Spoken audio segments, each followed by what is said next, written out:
Welcome. You've found the quiet room. I am the keeper. Some arrive here seeking comfort. Others arrive chasing their reflection, certain that nothing can ever take from them. They are usually wrong. Every story in this room was chosen with care. Each one is an object once touched, a door once opened, a warning once ignored.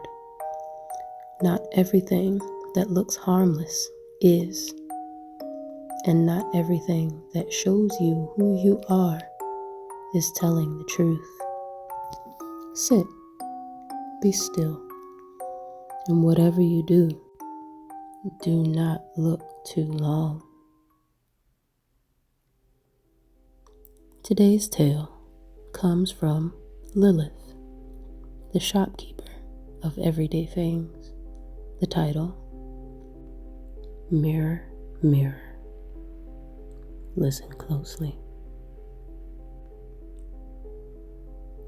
I have learned to keep my door unlocked. Locks imply secrets, and secrets attract the wrong kind of hunger. Those who belong to the ethereal realms, those who know the cost of wanting, understand this instinctively. They step inside my shop softly, reverently, as if entering a chapel built from dust and memory. They do not touch without permission. They do not ask foolish questions. They feel the weight of the air and know they are being measured in return. At first glance, my shop seems unassuming. It disguises itself as something forgettable. A narrow storefront wedged between a nail salon and a long-abandoned bakery. Its sign hand-painted and eternally unremarkable. Everyday things. Inside, the shelves bow under the burden of the ordinary. Teacups, hairbrushes, candlesticks, picture frames, and mirrors. Everything in my shop has lived a life before it found me. Some were loved too much, some not enough. All of them remember. I too remember. I have owned this shop for 312 years, although I look to be in my early 20s. My skin smooth golden brown, my eyes black as pitch, and hair the color of wet ink. When you get as old as I am, you begin to feel the trespassers as they approach. Curiosity is indeed a dangerous thing. On the morning she walked in, I was polishing a set of silver spoons that whispered lies to anyone who stirred their coffee counterclockwise. Outside, the world hummed with engines and footsteps and distractions. Inside, the air was still, thick with patience. The bell above the door rang. She entered like someone stepping onto a stage. Her presence disturbed the quiet, warping it. The light along the ceiling flickered once in irritation. A porcelain doll on the third shelf turned its head away from her. She was beautiful in the way the young often are. Effortless, careless, alabaster skin, glossed lips, hair arranged to look unarranged. Her phone was already in her hand, front-facing camera open, her smile practiced and bright. "Okay, guys," she said, to no one I could see. "I just found this super creepy shop." The air tightened. I cleared my throat. She startled, spinning toward me. For a moment, her expression flickered with something like embarrassment, then smoothed back into charm. "Oh, hi," she said. "I didn't see you there." I smiled. Most people don't. "Welcome." Her eyes slid over me, appraising. We were the same apparent age, though I had been old when her grandmother was a wish in the dark. I saw the subtle shift as she decided I was not important. "Cute place," she said. "Very aesthetic." The word made me cringe. Aesthetic. As if the world existed to decorate her reflection. She began to wander without waiting for permission, fingers grazing over objects that had once been bones, once been prayers. I watched closely. Some things bite when mishandled. "You sell antiques?" she asked. "Of a sort."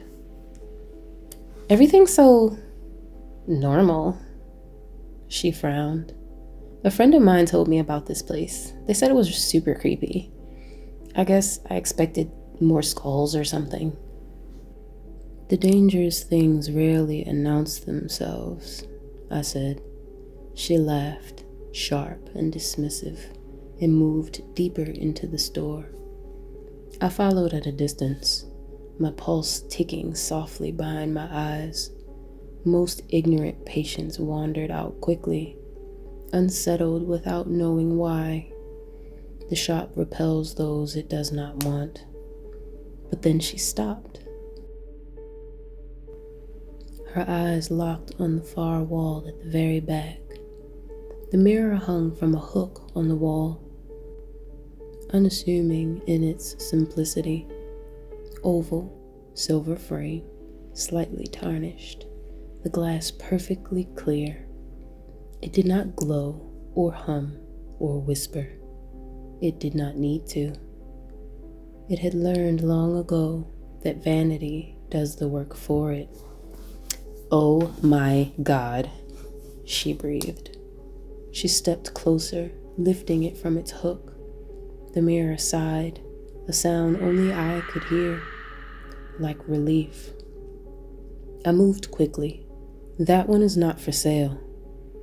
She barely glanced at me, her gaze locked on her reflection. Her smile softened, grew reverent. "Wow," she murmured. "This lighting is insane." "It's not the lighting," I said. "Please put it down."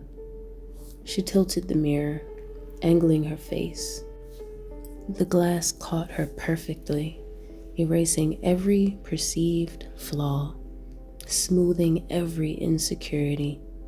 It showed her not as she was, but as she believed she should be. Her pupils dilated. "I've never seen myself like this before," she whispered. "The mirror takes more than it gives," I warned. She laughed again, though it sounded thinner now. "You're dramatic." "I'm experienced." She finally looked at me, irritation flaring. "Is this like a sales tactic? Because it's working." "It is not for you," I said carefully. "It feeds on admiration, on obsession, on self-love," she interrupted. "That's kind of my brand." The mirror warmed in her hands. I felt it, tasting her, sampling the edges of her soul like a tongue tasting blood. "How much?" she asked.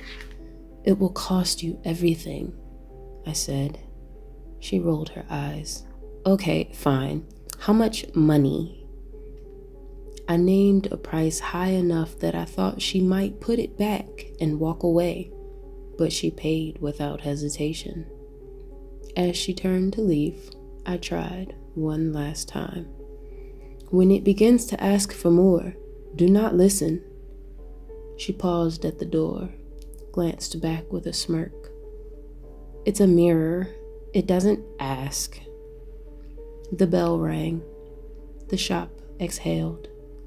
I took the hook from the wall and closed my eyes. Somewhere beyond sight, A thread had been pulled loose. The mirror works slowly. It must, or the loss would be too obvious. It begins with encouragement, subtle shifts in the reflection, a little brighter, a little more perfect than memory allows. She posted a picture that same night. New mirror, who dis? Thousands of likes bloomed like flies. The mirror drank. Soon she needed it for everything. Makeup tutorials, outfit checks, live streams.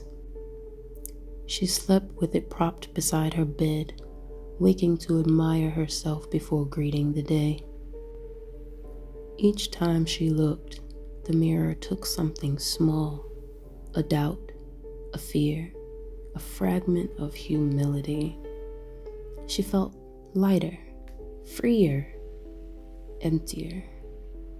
Her friends commented that she seemed distant. Her followers noticed something off about her eyes. The mirror corrected this, sharpening her beauty, hollowing her gaze just enough to be compelling. She stopped recognizing herself without it. When the cracks began, she blamed stress. The first piece of her soul flaked away during a live broadcast. The mirror caught it, a shimmer like frost, and absorbed it before she could feel the loss. Her laughter rang out afterwards, brittle and bright.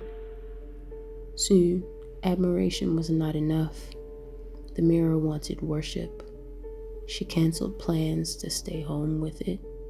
She stopped eating, sleeping, living.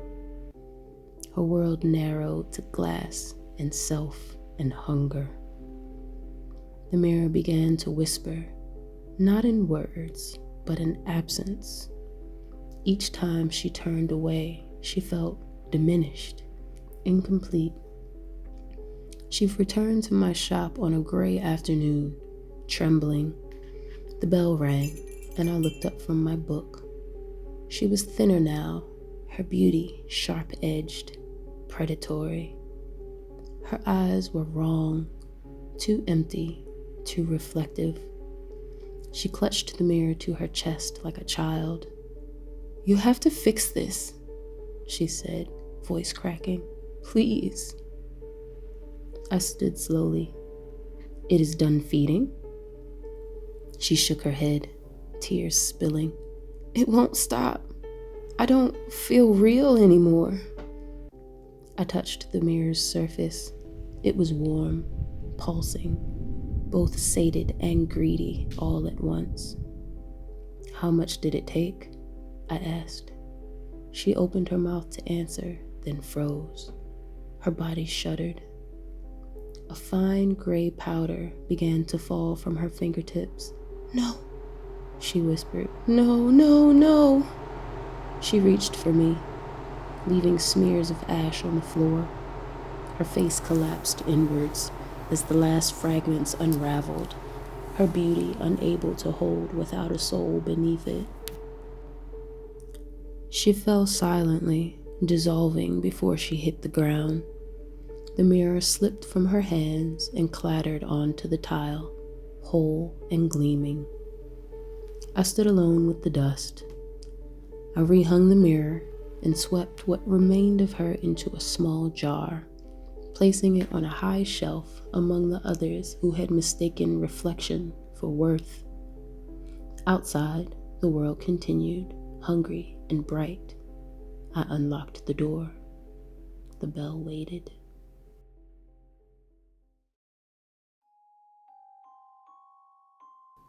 Remember this, dear listener. Admiration is not harmless. Reflection is not truth. And anything that asks you to stare at yourself for too long is always taking something from you. You may leave the room if you like.